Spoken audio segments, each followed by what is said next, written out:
Safe الرحمان صاحب کا سوال ہے ملتان سے، مفتی اسد اللہ شہباز صاحب کی خدمت میں ہے یہ سوال.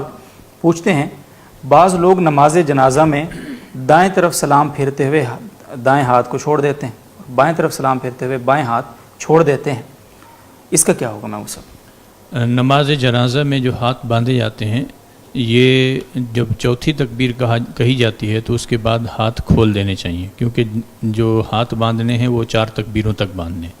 چوتھی تکبیر کے بعد گویا کہ نماز جنازہ پوری ہوگی، اب فقط سلام رہ جاتا ہے. تو سلام صحیح طریقہ اس کا یہی ہے کہ سلام جب پھیرے گا تو ہاتھ آدمی کے کھلے ہوئے ہونے چاہیے.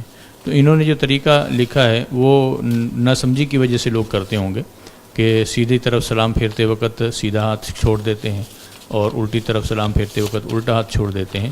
یہ ان کو شاید علم نہیں ہوگا مسئلے کا، اس لیے ایسا کر دیتے ہیں. ورنہ عموماً تو یہی ہوتا ہے کہ سلام دوسرا پھیرنے کے آخر تک ہاتھ باندھے ہوئے ہوتے ہیں. لیکن صحیح طریقہ یہ ہے کہ چوتھی تکبیر کہنے کے بعد ہاتھ کھول دے گا اور سلام ایسی حالت میں کہے گا کہ جب دونوں ہاتھ کھلے ہوئے ہوں گے. یہ تو اس کا صحیح طریقہ ہے.